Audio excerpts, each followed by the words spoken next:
오늘은 성령의 9가지 열매 마지막 시간으로 절제에 대해 증거합니다.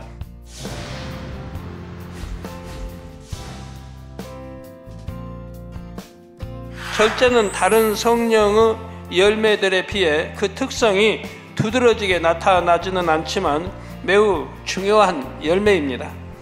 모든 것을 적당하게 조절하여 인정되게 하고 단단하게 지탱해 주지요.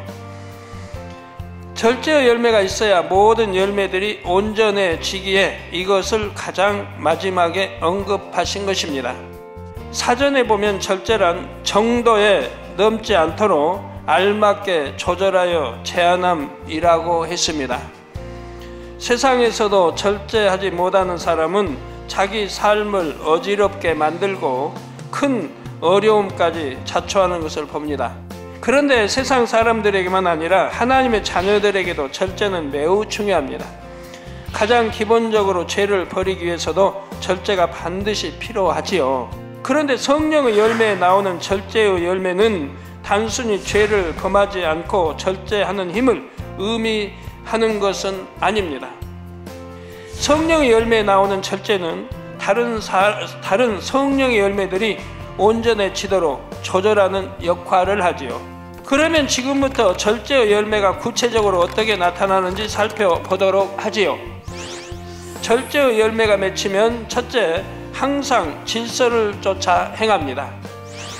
질서 속에서 자신의 위치를 분별함으로 자신이 나설 때와 나서지 않아야 할 때 해야 할 말과 해서는 안 될 말을 알지요. 그래서 격에 맞지 않는 일이나 분수에 지나는 일을 하지 않는 것입니다. 절제의 열매가 맺히면 둘째로 진리를 행하고 좋은 일을 할 때도 대상과 시기, 장소 등을 고려할 줄을 압니다. 예를 들어 부르짖어 기도하는 것은 좋은 일이지만 아무 데서나 부르짖어 기도한다면 오히려 하나님의 영광을 가릴 수가 있지요. 전도나 신방을 할 때도 절제하여 대상에 따라 전할 말을 분별해야 합니다. 상대의 믿음의 분량에 맞게 진리를 전해야 하지요. 자신이 영적인 말씀을 듣고 깨달은 내용이 너무나 은혜롭고 좋다고 해서 아무에게나 그 말씀을 전해서는 안 됩니다. 상대의 믿음의 분량에 맞지 않는 말을 전하면 오히려 상대는 충만함이 떨어질 수도 있고 판단 정죄하여 실족할 수도 있는 것입니다. 어떤 경우는 바쁜 사람을 붙잡고 장황하게 자신이 말씀을 듣고 깨달은 내용이나 은혜 받은 체험을 간증하는 사람도 있습니다. 그 내용이 아무리 좋은 내용이라 해도 상황에 맞게 절제하지 못하면 은혜를 입히기가 어렵습니다. 내 편에서 아무리 좋은 일을 한다 해도 상대의 입장이나 여러 가지 상황을 살펴서 절제할 줄도 알아야 하는 것입니다. 절제의 열매가 맺히면 셋째로 조급하지 않고 침착하며 이르 전후를 분별하여 대응합니다. 절제하지 못하는 사람은 성급하고 경솔합니다. 서두르다 보면 분별력이 흐려져서 중요한 일들을 빠뜨리기도 하지요. 섣불리 판단, 정죄하여 다른 사람과 불편한 관계를 만들기도 하고요. 특히 말을 들을 때나 대답할 때 성급한 사람은 실수가 많습니다.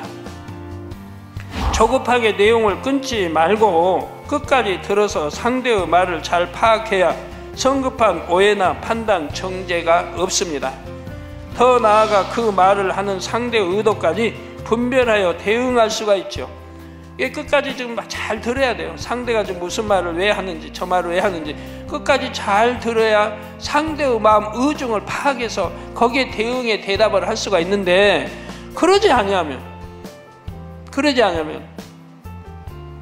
많은 실수를 낳게 된단 말이에요. 이렇게 바른 대응을 할 수 있는 분별력이 바로 절제의 열매 속에서 나온다는 사실입니다. 사람들과 대화를 하다 보면 말과 속마음이 다른 경우가 많습니다. 어떤 사람들은 자신의 허물을 가리기 위해 상대의 허물을 부각시키기도 합니다. 자기 욕심을 채우기 위해 어떤 것을 구하면서 마치 다른 사람이 원해서 요청하는 것처럼 말하는 경우도 있지요. 하나님의 뜻을 알고자 질문하는 것 같지만 사실은 자기가 원하는 답을 얻기 위해 유도 신문을 하는 경우도 있고요.